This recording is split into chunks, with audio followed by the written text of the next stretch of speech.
Curious George and the Firefighters by Margaret and H. Gray. Read to you by Ethan Elharar. This is George. He was a good little monkey and always very curious. Today George and his friend, the man with the yellow hat, joined Mr. Gray and Hare class on their field trip to the fire station. The fire chief was waiting for them right next to the big red truck. "Welcome," he said, and he led everyone upstairs to begin the tour. There was a kitchen with a big table, and there were snacks for everybody. The fire chief told them all about being a firefighter. George tried to pay attention, but there was so many things for a little monkey to explore, like the shiny silver pool in the corner. Where did the pool go? George was curious. Whoa, it went back downstairs? There was the great big fire truck. There was a map of the city, and there was a whole wall of coats, hats, and big boots. George had an idea. First, he stepped into a pair of boots. Next, he picked out a helmet. And finally, George picked out a jacket. He was a firefighter. Suddenly, the firefighters all rushed in. "This is not my helmet," said one. "My boots are too big," said another. "Hurry, hurry," said the fire chief. A bright red light on the map of the city told him just where the fire was. There was no time to waste. One by one, the firefighters jumped onto the fire truck, and so did George. The fire truck with all the firefighters sped out of the firehouse, and so did George. The siren screamed and the lights flashed. The truck turned right.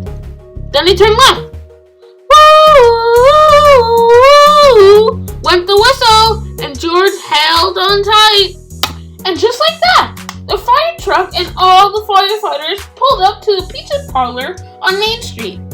Smoke was coming out of windows in the back, and a crowd was gathering in the streets. "Thank God you're here," cried the cook. The firefighters rushed off the truck and started unwinding their hose. They knew what to do, and George was ready to help.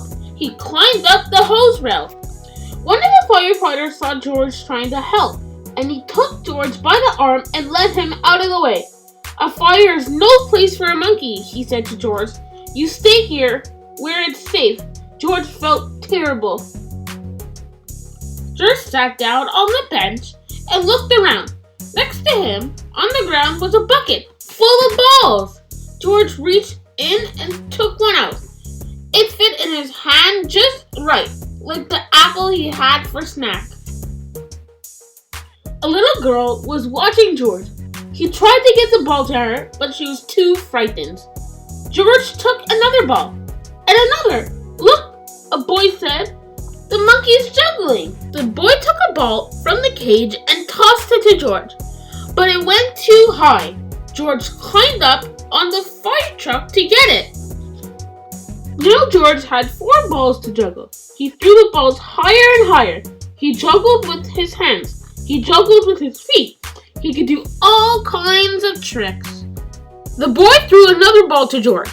George threw a ball back to the boy. The little girl reached down and picked the ball up too. Soon all the children was throwing and catching balls back and forth. The fire chief came to tell everybody that the fire was finally over. Just then, the little girl laughed and said, "Look, Mummy, a fire monkey." "Hey," called the fire chief, "what are you doing up there?" "What a wonderful idea," the little girl's mom said to the fire chief. "Bringing this brave little monkey to help children when they're frightened." "Oh," the fire chief said, "well, thank you." Before long, the fire truck was back at the firehouse, where a family voice called, "George!" It was the man with the yellow hat. "This little monkey has quite an adventure," said one of the firefighters. "Is everybody all right?" said Mr. Gray. "Yes, it was just a small fire," said the fire chief, "and George was a big help." Now the field trip was coming to an end, but there was one more treat in store. All the children got to get a ride on the fire truck in their neighborhood, and they got even their own helmets, even George, and it was just the right size for a brave little monkey. You see me have you work. You see me do me dirt. You saw me better work.